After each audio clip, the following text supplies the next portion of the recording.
What's going on, everybody? Welcome back to the channel. We have another Wayfinder video for you. This one is all about maximizing your time and going over some tips and tricks that helped me become more efficient at Wayfinder, as well as cover some of the lesser known things that you might have missed depending on how quickly you're going through the game. So some of these will be a little bit more straightforward. Other ones are a little tucked away and hidden, and the game doesn't really tell you too much about them. So just want to share, as always, if you guys figure out anything else tips and trick wise, please leave those in the comment section below. But let's go ahead and get started.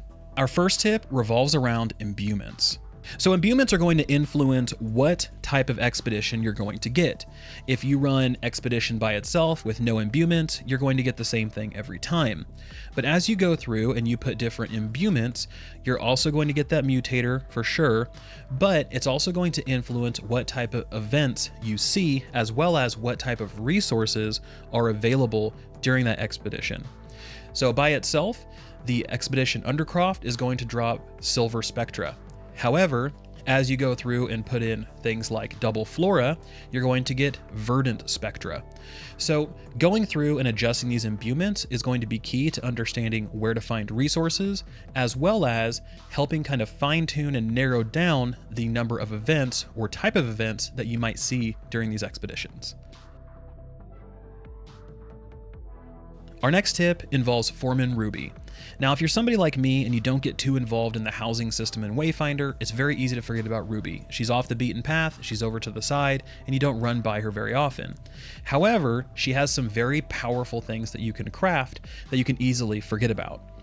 So as we go into Ruby and we look at craft housing items, we're going to look for anything that's a different rarity. So here, a Dread Legion artifact. Artifacts are incredibly powerful. You can see over here to the right, it gives you a global effect of increasing your magic defense in relation to your impact meter, plus 10% when full. As you go and you defeat bosses, and you loot chests, and you complete events, you might have a chance at getting an artifact. Every boss drops one, but there are some random ones out in the world as well. And then as you go through and you look at these, they're going to provide you with a different effect. While at full health, increase ability power of self and nearby allies by 5%. These are powerful items that once you craft them and place them in your house, you can then activate them.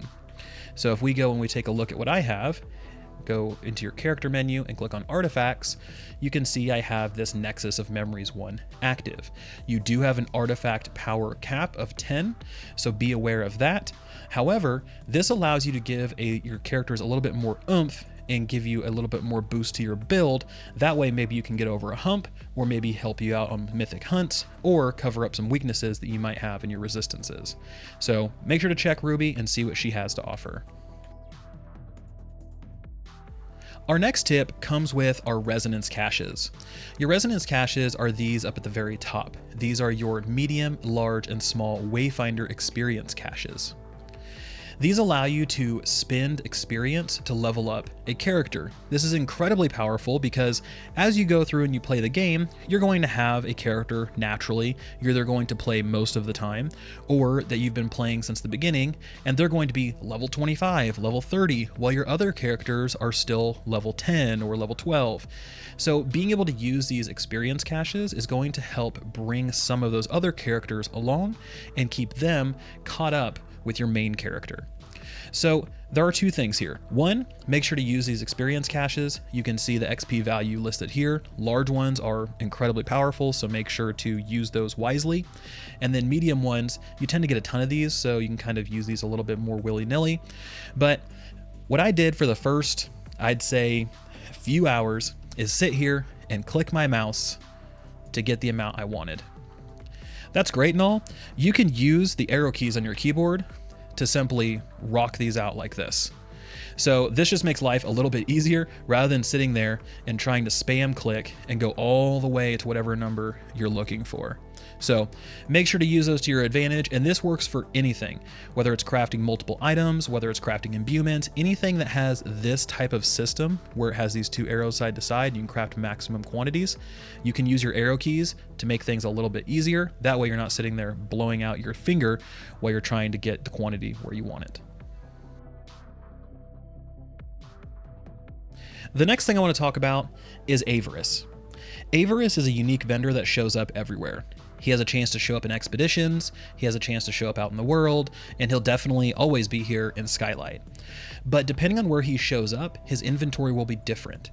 So if he shows up in an expedition like Bloodworks, for instance, he's going to have a different mount, weapon skins, color palettes. He'll have different ones of those, and they require a different currency in order to purchase.